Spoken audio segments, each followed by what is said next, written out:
శ్రీ క్రోధినామ సంవత్సరంలో వృషభ రాశి వారికి ఎలా ఉంటుందో మనం తెలుసుకుందాం. ఆదిత్యాయ చ సోమాయ మంగళాయ బుధాయ చ గురు శుక్ర శనిభ్యశ్చ రాహవే కేతవే నమః. సృష్టి మొత్తం అంతా కూడా ఈ 9 గ్రహాల మీద ఆధారపడి ఉంటుంది, మనందరికీ తెలుసు. ప్రతి విషయము కూడా 9 గ్రహాలకి ఆధారపడి ఉంటుంది వెనకలా కొంచెం. కాబట్టి ఈ వృషభ రాశి వాళ్ళకి ఆదాయం ఎంతో, ఖర్చు ఎంతో మనం తెలుసుకుందాం. వృషభ రాశిలో కృత్తిక, రోహిణి, మృగశిర ఈ నక్షత్రాలు ఉంటాయి. ఆదాయం 2 ఉంది వీళ్ళకి, ఖర్చు 8 ఉంది, రాజపూజ్యం 7, అవమానం 3. కాబట్టి వీళ్ళందరికీ కూడా ఈ మామూలుగా ఆదాయ వ్యయాలు తెలుసుకోవడం, రాజపూజ్యం అంటే గౌరవించడం, ఇవన్నీ విషయాలు తెలుస్తాయండి. అయితే ఈ రాశిలో కూడా ఈ వృషభ రాశి వాళ్ళకి బుధుడు వచ్చి వ్యయంలో ఉంటాడు, గురుడు వచ్చి లగ్నంలో ఉంటాడు. అంటే వృషభ రాశిలో లగ్నంలో గురుడు, చంద్రుడు ఉంటాడు. ఏ రాశి అయితే ఆ రాశిలో చంద్రుడు ఉంటాడు. కాబట్టి చంద్రుడు తృతీయాధిపతి అయ్యుండి లగ్నంలో ఉంటే కనుక బంధుత్వ రీత్యా బాగుంటుంది. అలాగే బంధుత్వ రీత్యా గురుడితో కలిసిన మూలంగా గురుడు లాభాలు తెచ్చిపెట్టే గ్రహం కాబట్టి ఈ జాతకానికి, అంటే ఈ వృషభ రాశి వాళ్ళకి గురుబలం వల్ల కొన్ని లాభాలు వస్తాయి.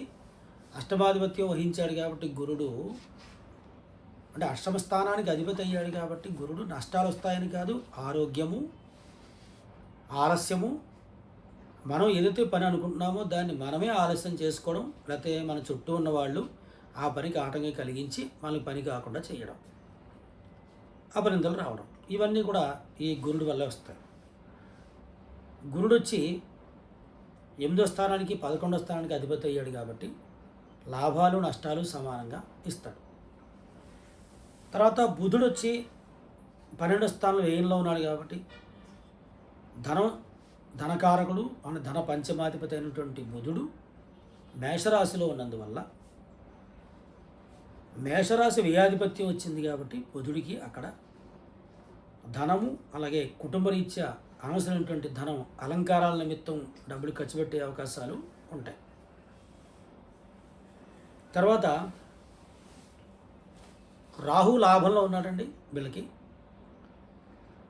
భూములు, ఇళ్ళు కొనేవాళ్ళు, ఎవరైనా ప్రాపర్టీ కొనేవాళ్ళు, అక్కడ పెట్టుబడి పెట్టేవాళ్ళు, షేర్లు కొనేవాళ్ళు, ఎవరైనా అంటే ఇందులో షేర్లు అవి కొనుక్కోవచ్చు.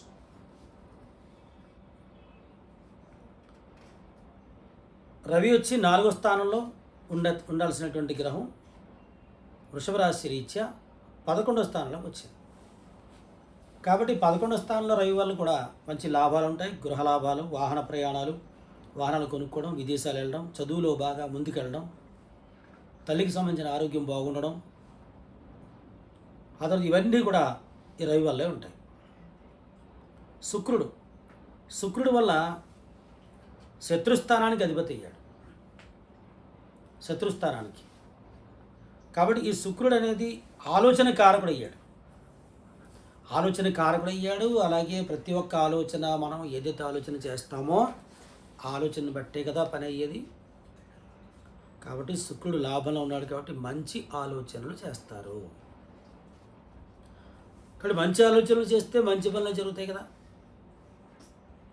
ఈరోజు మనం ఉదయం లేచిన తర్వాత ఇలా కాలేజీకి వెళ్ళాలి, లేకపోతే డ్యూటీకి వెళ్ళాలి, లేకపోతే వ్యాపారం చేయాలి, ఈరోజు ఇద్దరిని కలుసుకోవాలి అని మనం ఎప్పుడైతే అనుకుంటూ ఉంటామో ఖచ్చితంగా అటువంటి ఆలోచనలే మనం చేస్తాం.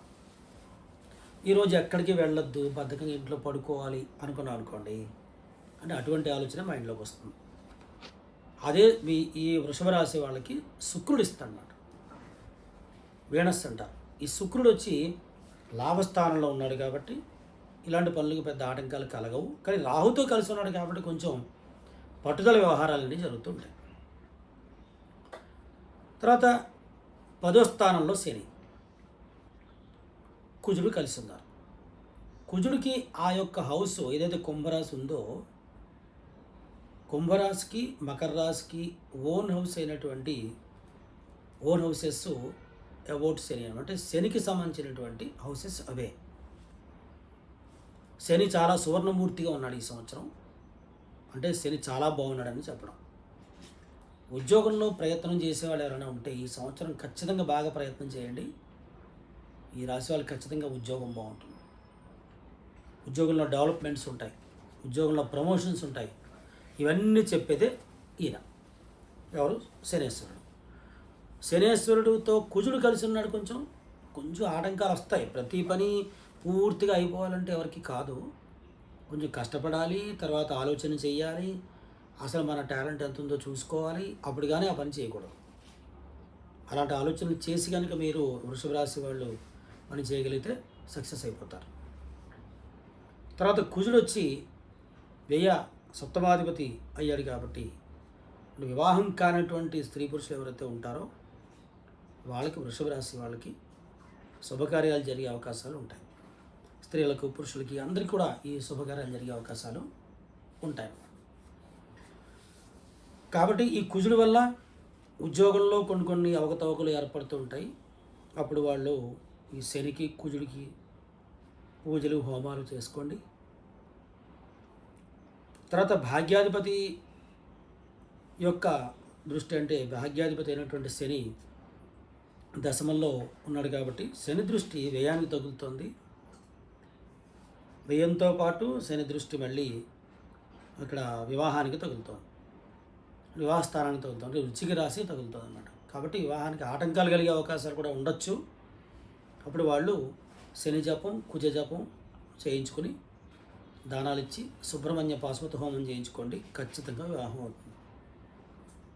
ఆ తర్వాత కేతు వచ్చి 5వ స్థానంలో ఉన్నందువల్ల ఈ రాశి వాళ్ళకి కుటుంబపరమైనటువంటి విషయాలలో కొన్ని మొండితనంతో కూడినటువంటి విషయాల వల్ల నష్టపోయే అవకాశాలు కలుగుతాయి. ఇది వృషభ రాశిలో ఉంటుంది ఫలితాలు. అయితే ఇందులో ఎవరైనా వృత్తి, ఉద్యోగాలు, వ్యాపారాలు, వివాహాలు వీటి గురించే మనం ఎక్కడైనా ఏదైనా వెతుక్కుంటూ ఉంటాం. అంటే గూగుల్లో వెతకనివ్వండి, లేకపోతే ఎవరైనా పంతులు గారిని అడగనివ్వండి, మాలాంటి వారిని సంప్రదించనివ్వండి, జ్యోతిష్యం చూపించుకోనివ్వండి. ఎంత నమ్మకం లేకపోయినా, ఎంత నమ్మకం ఉన్నా సరే ఖచ్చితంగా ఎవరో ఒకరు సంప్రదించి తీరుతూనే ఉంటాం. మంచి చెడు అనేది భగవంతుడు ముందుగానే మనకి ఇచ్చాడు ఇక్కడ. అందుకే మనం వాటి వెనకాల పరిగెడుతూ ఉంటాం. పరిగెట్టకపోతే కుదరదు. అందుకే మీకు ఏదైనా సందేహాలు కానీ నివృత్తులు చేసుకోవడానికి, సందేహ నివృత్తి చేసుకోవడానికి, అలాగే జ్యోతిష్య రీత్యా మీకు ఏదైనా ప్రిడిక్షన్స్ కావాలంటే, ఏదైనా పని కావాలన్నా, ఉద్యోగ, వ్యాపారం, పెళ్ళి, సంతానము, ప్రమోషన్స్, విదేశీయానం, education, house buying, vehicle buying, వీటిలో సందేహాలు, ముహూర్తాలు కావస్తే మాకు కాల్ చేయండి. మన ఈ యొక్క ఎక్స్ట్రీమ్ ఆధ్యాత్మిక ఛానల్లో మీరు సబ్స్క్రైబ్ చేసి అందరికీ తెలియచెప్పండి, లైక్ చేయండి, షేర్ చేయండి.